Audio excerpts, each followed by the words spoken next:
సూర్య సంజుని support చేసి మాట్లాడడం వల్లే మావయ్య ఇంకా పంతానికి పోయారు. అయినా సూర్య అలా మాట్లాడడం నాకు నచ్చలేదు వైశ్యం. మావయ్యని చాలా అవమానించినట్టుగా అనిపించింది.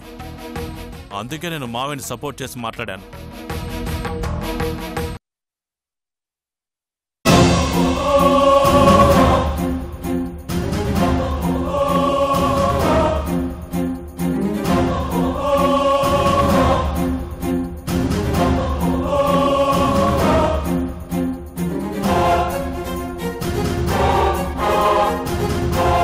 ఇప్పుడు తలదించుకోవడం కాదురా, ప్రేమించే ముందు ఆలోచించి ఉండాలా. మా నాయన నా కాడ మాట తీసుకున్నాడు, ఇచ్చిన మాట నిలబెట్టుకోకపోతే తల దించుకోవాల్సి వస్తుందని ఆ క్షణం ఆలోచించి ఉండాలా. మామయ్య అది మాట్లాడొద్దమ్మా.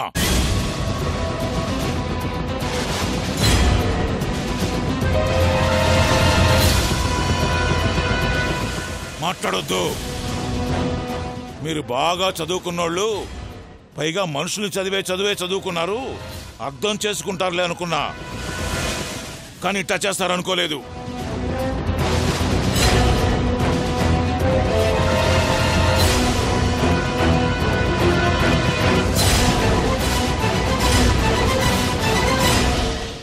అసలు ఏం జరిగిందన్నయ్యా?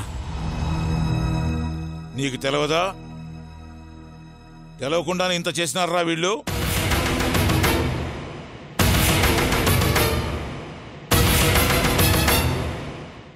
ఏం చేశారన్నయ్యా? ప్రేమించుకుంటా ఉండారు ఇద్దరు.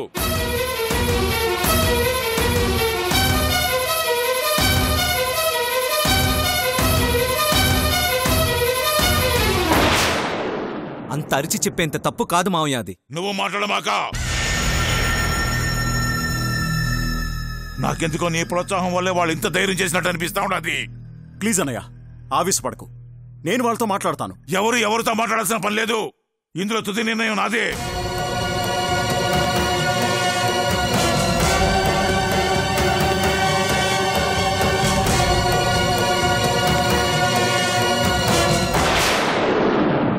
ఎవరి మనసు బాధపడినా, ఎవరి మనసు కష్టపడినా నాకు అనవసరం. కానీ గతంలో జరిగిన తప్పు మళ్ళీ జరగడానికి వీల్లేదు.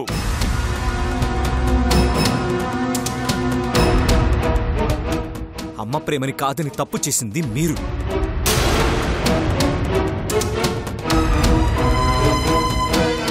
అందుకు నేను 25 ఏళ్లు అనాథగా బ్రతికాను. ఇప్పుడు వీళ్ల ప్రేమని కాదని మళ్ళీ అదే తప్పు చేస్తున్నారు. అయినా పర్వాలేదు,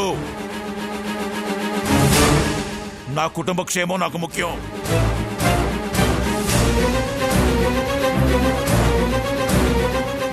మా కలయిక వల్ల జరిగే నష్టం ఏంటి మామయ్య? అయ్యో, చంపేస్తారమ్మా నా బిడ్డని, చంపేస్తారు వాళ్ళు.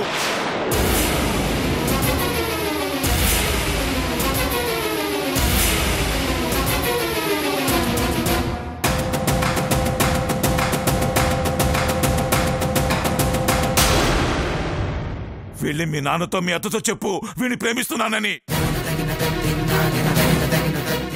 క్షణం కూడా ఆలోచించకుండా నా ఇంటి మీదకి దండయాత్రకు వచ్చేస్తారు.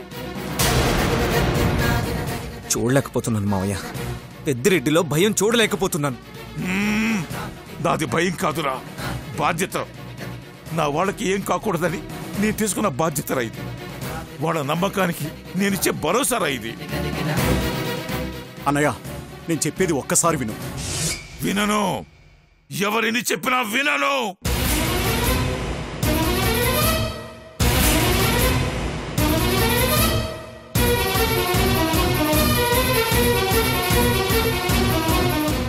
ఏళ్ల తరబడి ఓడిపోతూ వచ్చాను. ఆఖరికి కన్న కొడుకు చచ్చిపోయాడని తెలిసిన పరువుని, పౌరుషాన్ని, ఆవేశాన్ని, బాధని అన్ని దిగమింగి బ్రతికానురా. కానీ నా అదృష్టం బాగుండి ఆ దేవుడు మళ్ళీ నా కొడుకు నాకు తీసుకొచ్చిచ్చాడు.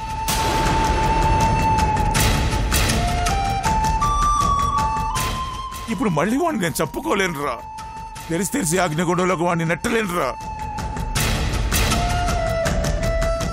అయినా నాకు ఆ కుటుంబంతో అవసరం లేదు. నా కుటుంబం మాత్రమే నాకు ముఖ్యం. వెళ్ళిపో మనోహర్. సిరిని తీసుకుని వెళ్ళిపో. ఇంకెప్పుడు ఈ గడప తొక్కొద్దు. దయచేసి వెళ్ళిపోండి. ఈ పెద్దిరెడ్డి అన్నయ్య చచ్చిపోయాడనుకుని వెళ్ళిపోండి. వెళ్ళిపోండి.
ఏంటి మామయ్య కారాపు ఇక్కడికొచ్చారు?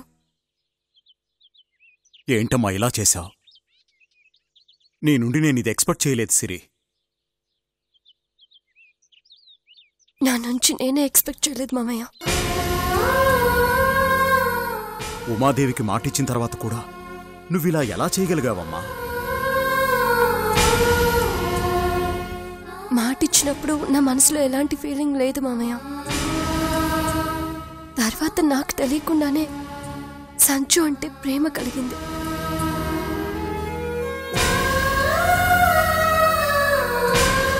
అయినా ప్రేమిస్తే తప్పేంటి మామయ్య? ప్రేమించడం తప్పు కాదమ్మా, కానీ ఆ ప్రేమ వల్ల ఎదురయ్యే పరిణామాల గురించి ముందుగా ఆలోచించకపోవడం తప్పు. అన్నయ్య నీ ప్రేమను కాదన్నాడని నీకు బాధగా ఉండొచ్చు, కానీ కాదనడం వెనక కారణం ఆలోచిస్తే ఆయన చేసింది కరెక్ట్ అని నీకే అనిపిస్తుంది. మీ ప్రేమ ఎన్ని గొడవలకి కారణమవుతుందో మీకు తెలియడం లేదమ్మా సిరి. ఇలాంటి సమస్యలు వస్తాయని నేను ఉమాదేవి ముందే భయపడ్డాం. అందుకే ఉమాదేవి నీ దగ్గర మాట తీసుకుంది, అన్నయ్య సంజు దగ్గర మాట తీసుకున్నాడు.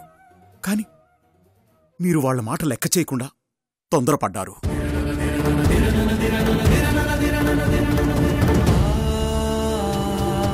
మేము తొందరపడలేదు మామయ్య.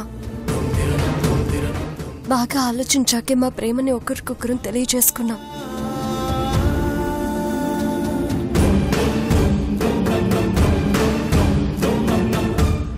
ప్రేమ అనేది ఎప్పుడు ఎవరి మీద ఎలా కలుగుతుందో చెప్పలేం మామయ్య. కానీ ఒక్కసారి కలిగాక దాన్ని మర్చిపోవాలంటే మాత్రం ప్రాణం పోతున్నట్టుగా ఉంటుంది. ఆ బాధని భరించడం కన్నా ఎదురయ్యే కష్టాలన్నింటినీ తట్టుకోవడం చాలా తేలిక మావయ్య. నువ్వు చెప్పేది మిగతా ప్రేమికులకు వర్తిస్తుందేమో కాని మీ ప్రేమ కాదమ్మా. మీ ప్రేమ వల్ల మీకే కాదు 2 కుటుంబాలకి సమస్యలు ఎదురవుతాయి. సంజయ్ తన కొడుకని తెలిస్తే ఏం జరుగుతుందో అని అన్నయ్య భయంతో బ్రతుకుతున్నాడు. అలాంటిది ఇప్పుడు మీరిద్దరూ ప్రేమించుకున్నారని తెలిస్తే ఎలా యాక్సెప్ట్ చేస్తాడమ్మా? కొడుకు ప్రాణాల్ని రిస్కులో పెట్టడానికి ఏ తండ్రి ఒప్పుకోడమ్మా. అసలే ఇంద్రాణి అన్నయ్య వాళ్ళ మీద పగ సాధించే అవకాశం ఎప్పుడొస్తుందా అని ఎదురు చూస్తూ ఉంది.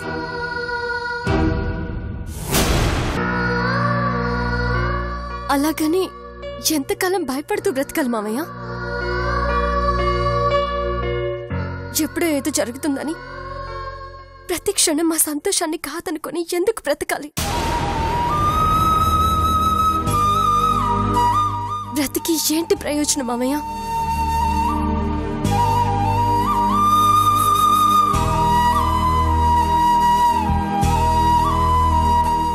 మా ప్రేమ మన కుటుంబాలకి ప్రాబ్లం అవుతుందని మీరు భయపడుతున్నారు. మా ప్రేమ వల్లైనా మన 2 కుటుంబాలు ఒకటవ్వాలని మేము ఆరాటపడుతున్నాము. అందుకే మెల్లిగా అందరికీ నచ్చ చెప్పి ఒప్పించాలనుకున్నాము. ఎవరిని బాధ పెట్టకుండా మా ప్రేమను గెలిపించుకోవాలని నిర్ణయించుకున్నాము. కానీ ఈ లోపే ఇలా జరిగిపోయింది. అయినా మా ప్రేమ విషయం తెలిస్తే నువ్వు మాకు సపోర్ట్ చేస్తావనుకున్నాను కానీ ఇలా మందలిస్తావని నేను ఎక్స్పెక్ట్ చేయలేదు మామయ్య. పరిస్థితులు తెలిసి కూడా ఎలా సపోర్ట్ చేయగలనమ్మా?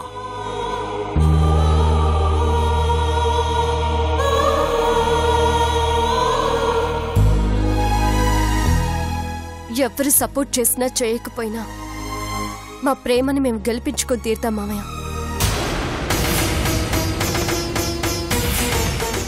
మాకు ప్రేమే కావాలనుకుంటే సావిత్రి పిన్నిలా చెప్ప పెట్టకుండా వెళ్ళి పెళ్లి చేసుకునేవాళ్ళం. కానీ 2 కుటుంబాలు ప్రేమగా కలిసి ఉండాలని ఆశపడుతున్నాం కాబట్టే మౌనంగా గెలవాలని ప్రయత్నిస్తున్నాం.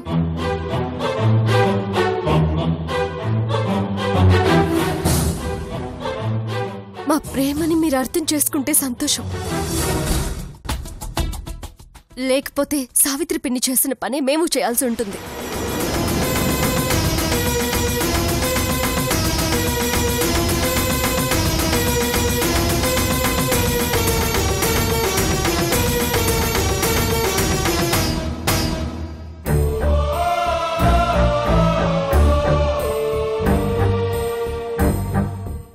అమ్మా సిరి, మీకేమవుతుందో అన్న భయంతోనే మీ ప్రేమని వ్యతిరేకిస్తున్నాం గాని మీరంటే ఇష్టం లేక కాదమ్మా.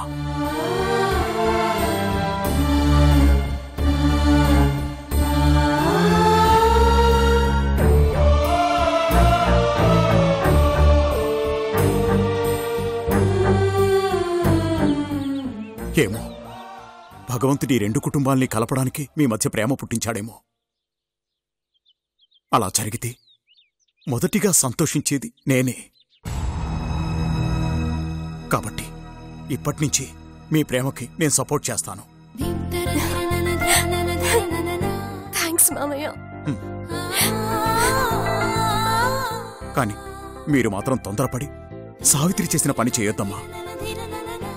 దానివల్ల సమస్యలు ఇంకా దారుణంగా తయారవుతాయి. అలాగే మామయ్య. పదమ్మా పద. ఎందుకైనా మంచిది కాస్త జాగ్రత్తగా ఉండండి. ఇంద్రాణి ఏ నిమిషంలో ఏదైనా చేయొచ్చు. అలాగే మామయ్య. పదమ్మా పద.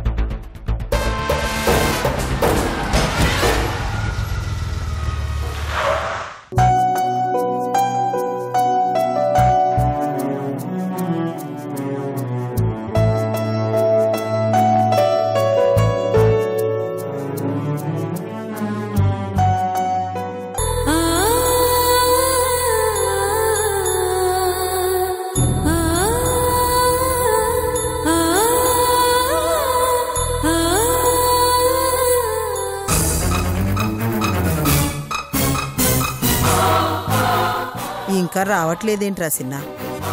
కొంపదీసి ఆ సిరి పెద్దిరెడ్డి మావయ్య మనసు మార్చేసినాదంటావా? అంత సీన్ లేదమ్మా.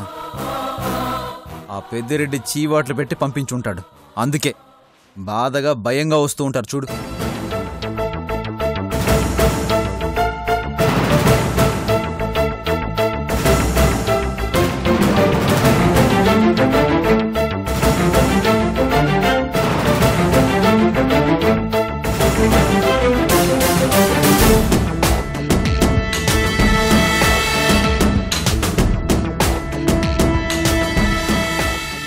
ఏంటమ్మా ఫుల్ కోటింగ్ అనుకుంటా?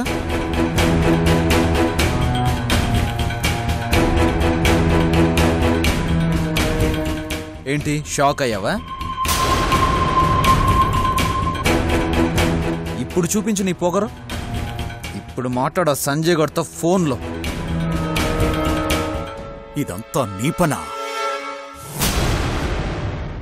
ఏ మాకు శాత కాదనుకుంటుండావా మనుషుల మనోభావాలతో ఆడుకోవడం?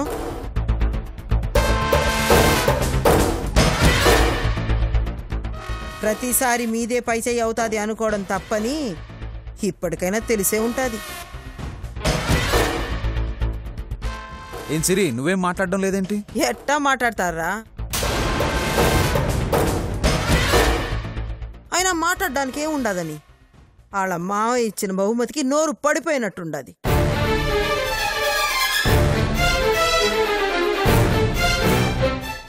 ఓ ఫోన్ ఉంది కదా అని రాత్రి పగల సంజయ్ గారితో తెగ మాట్లాడేశావు కదా. నేను కావాలని వినలేదు, నువ్వే వినిపించేలా మాట్లాడావు.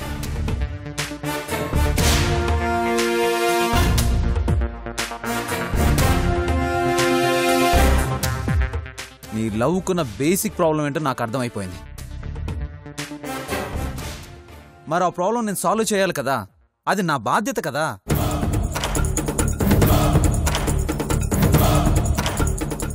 అందుకే ఒక రెస్పాన్సిబుల్ పర్సన్గా నా డ్యూటీ నేను చేశాను. స్ట్రగుల్ అవుతున్న నీ లవ్ స్టోరీకి క్లైమాక్స్ రాసి చరమగీతం పాడించాను.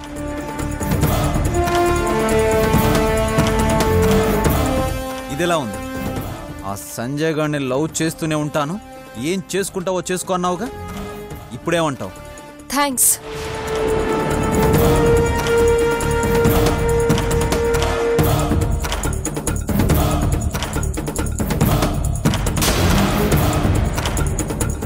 నువ్వు కరెక్ట్గానే విన్నావు అక్షయ్. నేను నీకు చెప్పింది థ్యాంక్సే.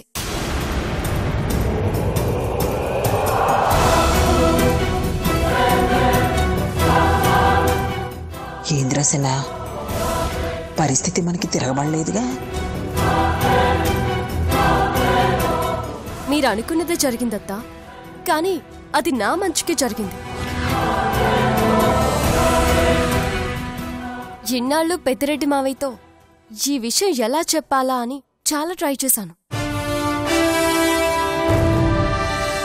కానీ ఎలా చెప్పాలో నాకు తెలియలేదు. బట్ అక్షయ్ మాత్రం చాలా మంచి పని చేశాడు. నా టెన్షన్ని నాకు చాలా ఈజీగా దూరం చేశాడు.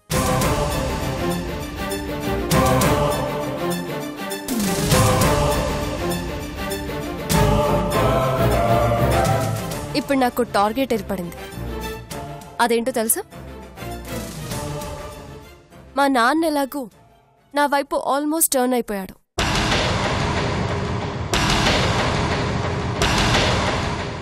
సో నేను సంజయ్ని పెళ్లి చేసుకుంటానని అడిగితే వెంటనే ఒప్పుకోకపోయినా కాస్తైనా ఆలోచిస్తాడు.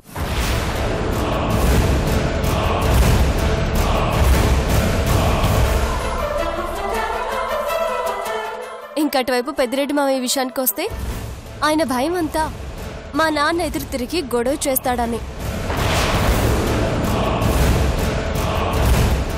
కాబట్టి మా నాన్నే వెళ్ళి సంచుని నాకిచ్చి చేయమని అడిగాడనుకో, ఖచ్చితంగా ఒప్పుకుంటాడు. సో నీకు తెలియకుండా నువ్వే మా లవ్ స్టోరీకి ఒక హ్యాపీ ఎండింగ్ ఇవ్వబోతున్నావు. అలా ఇవ్వు సిరి. ఇందాకటి నుంచి ఎంత ఓవర్ యాక్షన్ చేశారా? ఇప్పుడు చూపించండ్రా మీ వెటకారం.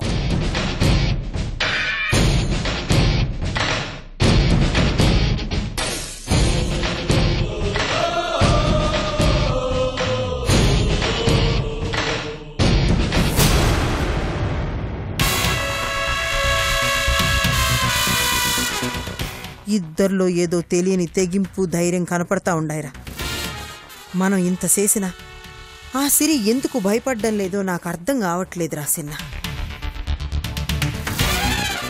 మా అన్నేమో వచ్చే బుధవారం పెండ్లని చెప్తున్నాడు. ఆ సిరేమో ఆ సంజయ్ గాడిని పెండి చేసుకుంటానని చాలా ధైర్యంగా చెప్తా ఉండాలి.